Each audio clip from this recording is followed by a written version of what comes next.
Hello दोस्तों, आज की ताज़ा तरीन खबर से आपको आगाह करते चले। पाकिस्तान चाहता है कि गैर दस्तावेजी तारकीन वतन 1 नवंबर तक वहां से चले जाएं या जिला वतन हो जाएं। हुकूमत का मनसूबा बंदी क्रैकडाउन पाकिस्तान में एक अंदाजे के मुताबिक 1.7 मिलियन अफगानों के मुस्तकबिल को गैर यकीनी बना देता है। लोगों को अपने कागजात की जांच पड़ताल होती है क्योंकि वो पाकिस्तान के टोरहम में पाकिस्तानी सरहद पर मरकज़ी क्रॉसिंग का इस्तेमाल करते हैं। पाकिस्तान ने तमाम गैर दस्तावेजी तारकीन वतन बुनियादी तौर पर तकरीबन 1.73.1 मिलियन अफगान शहरियों को रज़ाकाराना तौर पर मुल्क छोड़ने या मुल्क बदरी का सामना करने का हुक्म दिया है। वज़ीर दाखिला सरफराज बुगटी ने मंगल के रोज़ इस्लामाबाद के दावों के दरमियान कहा कि इस साल मुल्क में 24 में से 14 खुदकश बम धमाके हुए हैं जो अफ़गान शहरियों ने किया था। बुगटी ने कहा कि पाकिस्तान में एक अंदाजे के मुताबिक 1.73 मिलियन अफ़गान शहरियों के पास रहने के लिए कोई कानूनी दस्तावेज़ात नहीं हैं। उन्होंने मज़ीद कहा कि पाकिस्तान में मजमूई तौर पर 4.4 मिलियन अफ़गान मुहाजिरीन रहते हैं। अफ़गानिस्तान पाकिस्तान बॉर्डर क्रॉसिंग 9 दिन के बाद दोबारा खुल गई। दोनों एतराफ़ की फोर्सेस ने आग का तबादला करने के बाद हज़ारों मुसाफिरों और सिक्योरिटी ट्रकों को फंसाने के बाद टोरहम क्रॉसिंग बंद कर दी थी। पाकिस्तान दोनों ममालिक की सिक्योरिटी फोर्सेस के माबैन आग के तबादले के बाद 9 दिन बंद रहने के बाद पाकिस्तान और अफगानिस्तान के माबैन एक अहम सरहद पार से पैदल चलने वालों और गाड़ियों के ट्रैफिक के लिए दोबारा खोल दिया गया है। अफगानिस्तान सरहद के करीब हमले में पाकिस्तान के 6 फौजी हलाक हो गए थे। इमिग्रेशन और कस्टम ओहदेदार मामूल के मुताबिक अपने फ़राइज़ दोबारा शुरू करने पहुंचे और पैदल चलने वालों और गाड़ियों के दोनों ट्रैफिक को गुजरने की इजाज़त दी गई। सरहद के दूसरी तरफ सूबा ननगारा में अफगान ओहदेदारों ने भी दोनों ममालिक के माबैन मरकज़ी क्रॉसिंग के इफ्तिताह की तस्दीक की। बॉर्डर तनाव अफगानिस्तान पाकिस्तान तालिबान को हुर्मत देने से इनकार करता है। ये क्रॉसिंग 6 सितंबर को पाकिस्तानी और अफगान सरहदी अफवाज के माबैन आग के मुहलिक तबादले के बाद बंद कर दी गई थी, जिसमें कम से कम 2 अफगान फौजियों को हलाक और मुतअद्दिद दीगर ज़ख्मी कर दिया गया था। पाकिस्तान ने अफगानिस्तान पर इल्ज़ाम लगाया कि वो क्रॉसिंग के करीब गैर कानूनी ढांचे की तामीर का इल्ज़ाम लगाए और कहा कि अफगान अफवाज के ज़रिए बिला इश्तियाल और अंधाधुन फायरिंग से उसकी बंदिश का बाइस बनी। अफगानिस्तान में हुक्मरान तालिबान हुकूमत ने इन इल्ज़ामात को मुस्तरद करते हुए कहा कि वो सिर्फ एक पुराने सिक्योरिटी ओहदे की मरम्मत करती रही जब पाकिस्तानी सिक्योरिटी फोर्सेस ने उन पर फायरिंग की। ट्रांजिट पॉइंट को खोलने में रुकावटें और ताख़ीर का सबब बनी। पाकिस्तान की तरफ से तोरहम बॉर्डर क्रॉसिंग के लोग पाकिस्तान की federal investigation agency all Pakistan customs agents association के बॉर्डर हुक्काम का कहना है कि फायरिंग के वाक़ये के बाद बॉर्डर क्रॉसिंग में सिक्योरिटी में इजाफा किया गया है। पाकिस्तान और अफ़गानिस्तान के माबैन ताल्लुकात ठंडे हैं।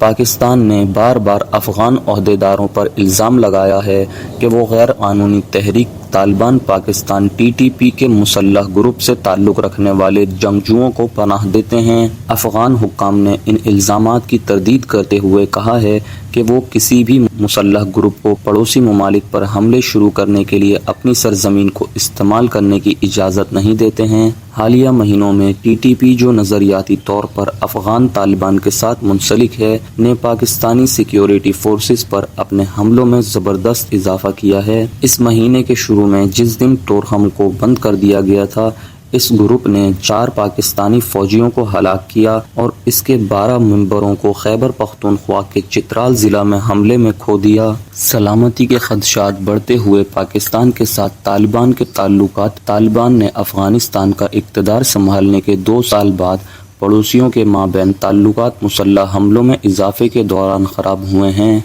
अफ़गान वज़ीर ख़ारजा आमिर ख़ान मुत्ताकी रवाना हुए 7 मई 2023 को पाकिस्तान के रावलपिंडी में पाकिस्तान के army chief general Asim Munir से मुलाकात की। पाकिस्तान चूँकि अफ़गान तालिबान ने 15 अगस्त को अफ़गानिस्तान पर अपने कंट्रोल के 2 साल मनाए, इनके तवील अरसे से हलीफ और पड़ोसी पाकिस्तान के साथ उनका रिश्ता तेज़ी से बढ़ा हुआ नज़र आता है। अफ़गानिस्तान से मुत्तसिल पाकिस्तान के कबायली खित्ते में मुहलिक हमलों के सिलसिले में काबुल का इल्ज़ाम आयद कर रहा है। تازہ ترین حملہ جولائی کے آخر میں ضلع باجوڑ میں ایک خودکش بم دھماکے جس میں 54 سے زائد افراد ہلاک ہوئے تھے۔ دعویٰ ہے کہ ایک داعش ISI سے وابستہ ہے۔ اعلیٰ پاکستانی عہدیداروں نے حکمران طالبان انتظامیہ پر الزام عائد کیا ہے کہ وہ مسلح گروہوں کی نقل و حرکت کو غیر محفوظ سرحد عبور کرنے سے کنٹرول کرنے کے لیے کافی کام نہیں کر رہے ہیں۔ ہم اپنے دفاع کے لیے بین الاقوامی قانون کے تحت کام کریں گے۔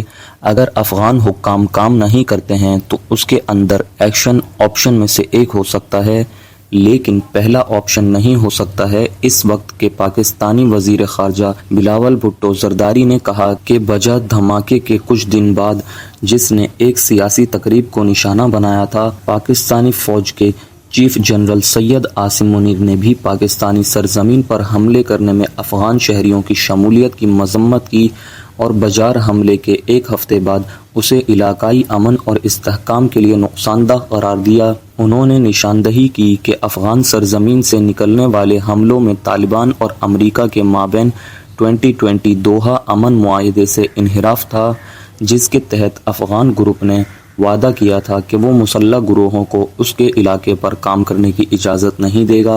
انہوں نے کہا اس میں دو رائے نہیں ہیں، ہم پر افغانستان سے حملہ کیا گیا ہے اور افغان شہری ہم پر حملوں میں ملوث ہیں، ہمارے پاس ثبوت ہیں۔ اقوام متحدہ کے تازہ ترین اعداد و شمار کے مطابق اسلام آباد کو 1979 میں سوویت حملہ کرنے کے بعد سے سب سے بڑی افغان مہاجرین کی آمد ملی ہے۔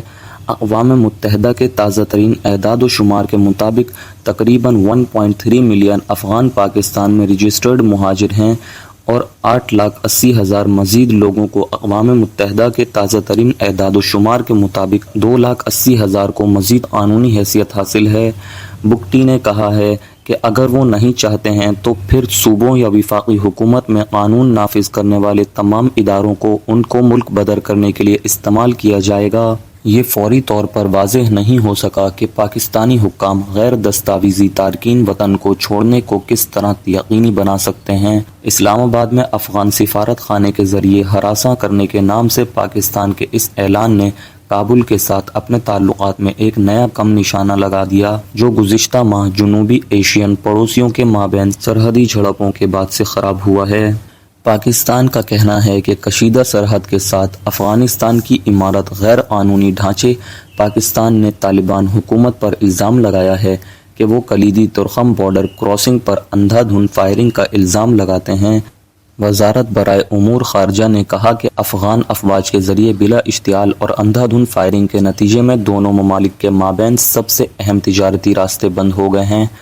6 ستمبر کو پرامن قرارداد کے بجائے افغان فوجیوں نے اندھا دھند فائرنگ کا سہارا لیا۔ پاکستان فوجی عہدوں کو نشانہ بناتے ہوئے ترخم بارڈر ٹرمینل میں بنیادی ڈھانچے کو نقصان پہنچایا، پاکستانی اور افغان دونوں شہریوں کی جانیں ڈالیں۔ ایک بیان میں سفارت خانے نے کہا کہ پچھلے 2 ہفتوں میں 1000 سے زیادہ افغانیوں کو حراست میں لیا گیا ہے۔ پاکستان میں پولیس کے ذریعے افغان مہاجرین کو ہراساں کرنا جاری ہے۔ شمال مغربی شہر پشاور میں 57 سالہ افغان پھل بیچنے والے فضل الرحمان نے بتایا کہ وہ 30 سال قبل پاکستان پہنچے تھے اور ان کے بچے کبھی بھی افغانستان نہیں گئے تھے۔ انہوں نے کہا کہ انہوں نے پاکستانی حکام کے ساتھ اندراج کرنے کی ضرورت کو کبھی محسوس نہیں کیا تھا اور اب خدشہ ہے کہ ایسا کرنے میں بہت دیر ہو چکی ہے۔ انہوں نے کہا ہم پاکستان حکومت سے درخواست کرتے ہیں کہ وہ ہمیں اس طرح کے جلد سے بے دخل نہ کریں اور ہمیں یہاں پر سکون سے یہاں رہنے دیں، یا ہمیں واپس جانے کے لیے کم از کم 6 ماہ سے 1 سال کا وقت دیا جانا چاہیے۔ حامد میر نے اپنے ایک ٹویٹ میں کہا ہے کہ نگراں وزیر داخلہ پاک سرفراز بگٹی غیر قانونی تارکین وطن کے خلاف بڑے کریک ڈاؤن کا اعلان کیا، خاص طور پر افغان شہریوں کے بغیر پاسپورٹ اور ویزا کے پاکستان میں مقیم ہیں۔ فوری گراہٹ میں املاک کی قیمتوں میں بھی کمی کی توقع ہے۔ بگٹی نے 1 نومبر سے کہا کہ پاکستان صرف درست پاسپورٹ اور ویزا والے افغانی شہریوں کو داخلے کی اجازت دے گا۔ برسوں سے افغانیوں کو زمینی سرحدوں کے ذریعے پاکستان میں داخل ہونے والے افغانوں کو بطور سفری دستاویز اپنے قومی شناختی کارڈ استعمال کرنے کی اجازت تھی۔ افغانستان میں پاسپورٹ حاصل کرنے کے خواہوں شہریوں کے لیے انتظار کی ایک بہت بڑی فہرست موجود ہے اور پاکستانی ویزا حاصل کرنے میں مہینوں لگ سکتے ہیں۔ بگٹی نے پاکستان میں افغانیوں کو زیر ملکیت جائیداد اور کاروبار پر کریک ڈاؤن کے بارے میں بھی متنبہ کیا ہے۔ تازہ ترین اپڈیٹس جاننے کے لیے ہمارے چینل کو سبسکرائب کریں